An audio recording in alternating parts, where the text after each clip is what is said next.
The warm afternoon light filtered through the windows of Murphy's Diner as 27-year-old Emma Clark refilled coffee cups and delivered plates of comfort food to the lunch crowd.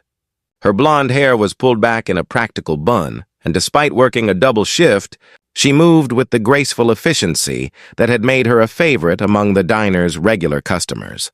Emma had been waitressing at Murphy's for 3 years, ever since she moved to town to help care for her aging grandmother. The job paid enough to cover rent on her small apartment and her grandmother's medical expenses, but it also gave her something more valuable, a sense of purpose in serving others and being part of a community that felt like family. At table 6, 35-year-old Michael Sterling sat with his 4-year-old daughter Grace, both of them regulars who came in for their weekly father-daughter breakfast every Saturday morning. Michael's dark suit was perfectly tailored, marking him as someone successful, though he always treated the diner staff with genuine respect and warmth. As CEO of Sterling Development, a commercial real estate company worth over $60 million, Michael was accustomed to boardrooms and high-stakes negotiations. But these Saturday mornings with Grace were sacred time, the highlight of his week as a single father who had been raising her alone since his wife passed away from cancer when Grace was 2. "Emma!" Grace called out with the uninhibited enthusiasm that only 4-year-olds possess, waving excitedly as Emma approached their table.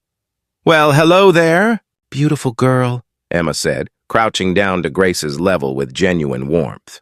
"How's my favorite customer today?" "I lost a tooth," Grace announced proudly, opening her mouth to show the gap where her front tooth had been.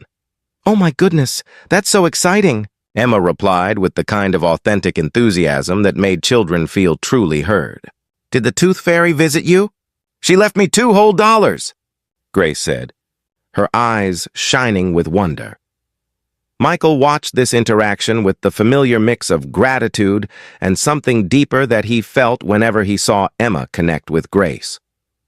Over the past year of their weekly visits, Emma had remembered every milestone Grace shared, celebrated every small achievement, and treated her with the kind of gentle attention that made Grace light up. "What can I get for you two today?" Emma asked, though she already knew their order by heart. "Chocolate chip pancakes," Grace said immediately. "With extra whipped cream," Emma added with a conspiratorial wink, "because losing a tooth is definitely worth celebrating." As Emma walked away to place their order, Grace watched her with the intense focus that children reserve for people they find fascinating. "Daddy," Grace said quietly, "why doesn't Emma have any little girls?" Michael felt his heart tighten at the innocent question.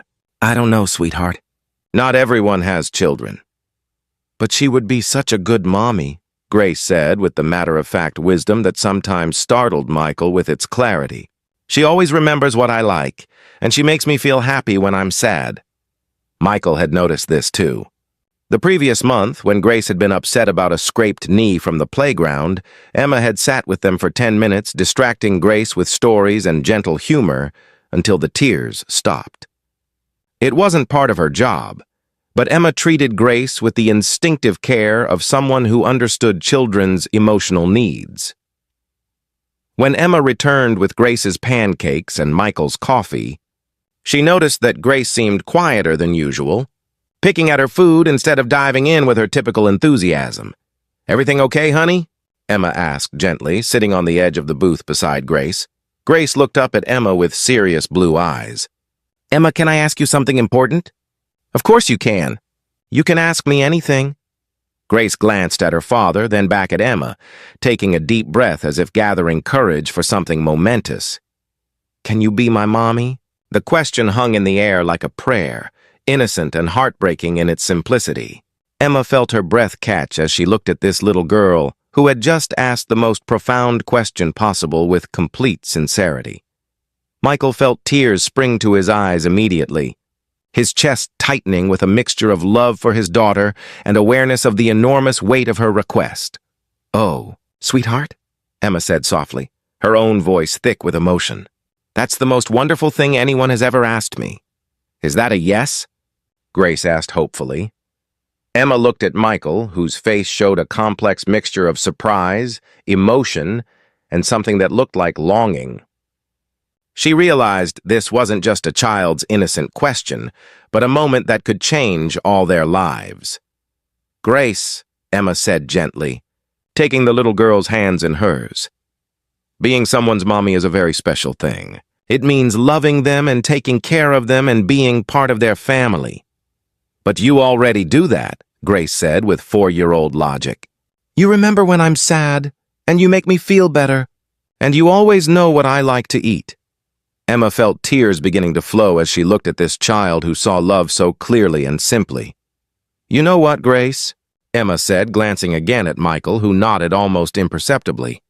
"I would be honored to be your mommy if that's what you really want and if your daddy thinks it's okay." "Daddy, is it okay?"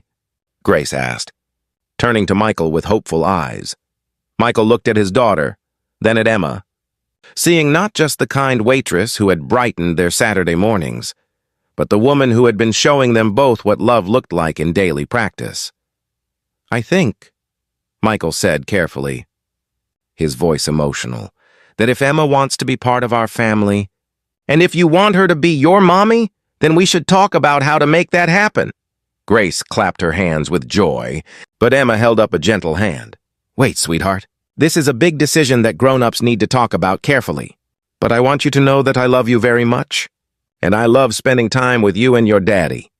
Over the following weeks, Michael and Emma began spending time together outside the diner, getting to know each other not just as customer and waitress but as potential partners in raising Grace.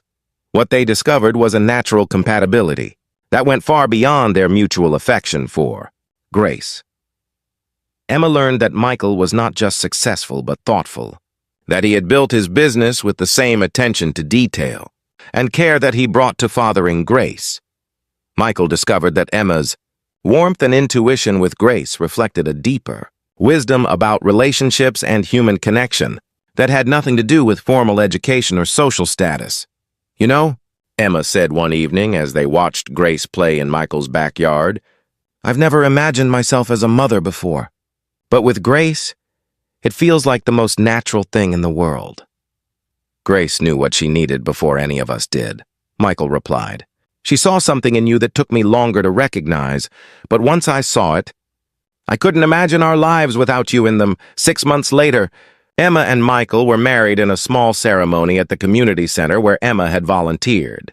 Grace served as flower girl, delighting in the fact that her own wish had created this new family configuration.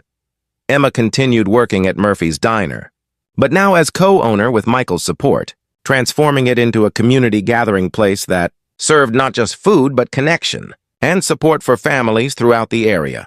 Michael restructured his work schedule to be more present for Grace's childhood, realizing that the most important development project he would ever work on was building a family with the woman his daughter had chosen for them.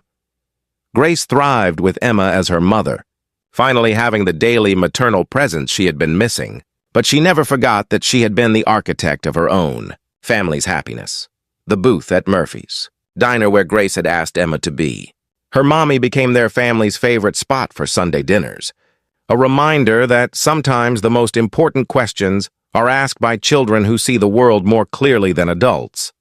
Their love story became legendary in their small town, not because it was dramatic or complicated, but because it proved that families are created through daily acts of love and care, and that sometimes children understand what adults need better than the adults do themselves.